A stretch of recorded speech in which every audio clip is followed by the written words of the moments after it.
ओट कंगूरन सोयहि कैसे, मेरो के संगनि जनु घन बैसे। बाजहि ढोल निशान जुझाओ, सुन धुनि होई भटिन मन चाऊ। बाजहि भेरी न फीरी अपारा, सुनि कादर उर जाहि दरारा। देखिन जाहि कपिन के ठट्टा, अति विशाल तनु भालु सुभट्टा। तावै गनहिन अवघट घाटा, पर्वत फोरी करई गई बाटा।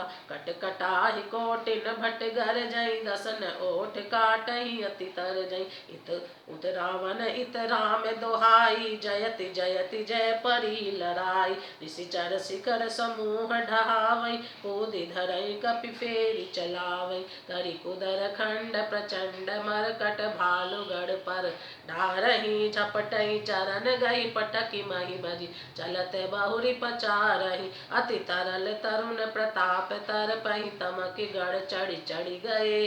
कपि भालु चढ़ि मंदरनि, जह तै राम जस गावत भय। एक एक निश्चर गही, पुनि कपि चले पराई। ऊपर आप हेठ भट गिरहि, धरनी पर आई। वे पर्वतों के कंगूरों पर कैसे शोभित हो रहे, मानो धुमेलों के शिखरों पर बादल बैठे हों। जुझाऊ ढोल और डंके आदि बज रहे हैं, जिनकी ध्वनि सुनकर योद्धाओं के मन में चाव होता है। अगणित नफीरी और बेजरी बज रही हैं, जिन्हें सुनकर कायरों के हृदय में दरारें पड़ जाती हैं। उन्होंने जाकर अत्यंत विशाल शरीर वाले महान योद्धा वानर भुलाओं के समूह देखे।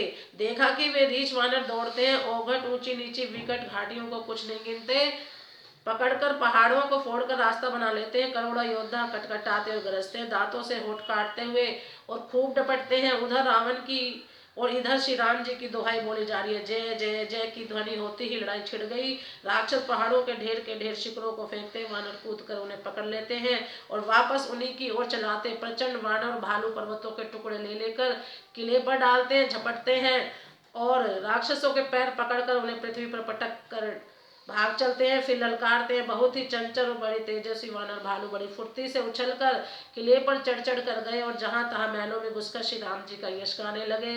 फिर एक एक राक्षस को पकड़कर वे वानर भाग चले। ऊपर आप और नीचे राक्षस योद्धा, इस प्रकार वे किले पर से धरती पर आ गिरते हैं। राम प्रताप प्रबल कपि जोथा, मर दई निशिचर सुबठ बरूथा। चढ़ दुर्ग पुनि जहते बानर, जय रघुवीर प्रताप दिवाकर। चले निशाचर निकर पराई, प्रबल पवन जिमि घन समुदाय।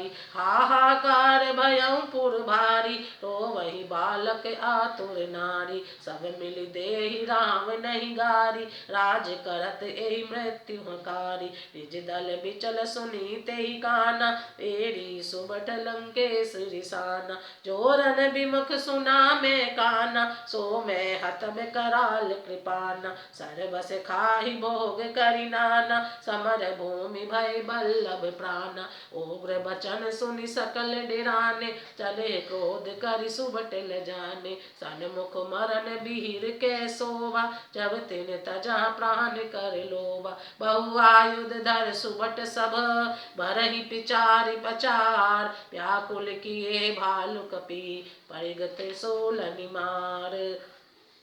श्री राम जी के प्रताप के बल से वानरों के झुंड राक्षस योद्धाओं के समूह योद्धाओं को मसल रहे हैं। वानर फिर जहां तहां किले पर चढ़ गए, प्रताप में सूर्य के समान, और श्री रघुवीर जी की जय बोलने लगे। राक्षसों के झुंड वैसे ही भाग चले जैसे जोर की हवा चलने पर बादलों के समूह तितर बितर हो जाते हैं। लंका नगरी में बड़ा भारी हाहाकार मच गया। बालक, स्त्रियां और रोगी असमर्थता के कारण रोने लगे। सब मिलकर रावण को गालियां देने लगे कि राज्य करते हुए इसने मृत्यु को बुला लिया। रावण ने जब अपनी सेना का विचलित होना कानों से सुना, तब भागते हुए योद्धाओं को लौटाकर वह क्रोधित होकर बोला, मैं जिसे रन से पीठ देकर भागा हुआ अपने कानों से सुनूंगा, उसे स्वयं भयानक दुधारी तलवार से मारूंगा। मेरा सब कुछ खाया भांति भांति के भोग की और अब रणभूमि में प्राण प्यारे हो गए। रावण के उग्र कठोर वचन सुनकर सब वीर डर गए और लज्जित होकर क्रोध करके युद्ध के लिए लौट चले। रण में शत्रु के सम्मुख युद्ध करते हुए मन में ही वीर की शोभा है यह सोचकर तब उन्होंने प्राणों का लोभ छोड़ दिया। बहुत से अस्त्र शस्त्र धारण किए सब वीर ललकार ललकार कर भिड़ने लगे। उन्होंने परिघों और त्रिशूलों से मार मार कर सब रीछों वानरों को व्याकुल कर दिया। प्रेम से बोलो जय श्री राम। बोल बजरंग बली महाराज की जय।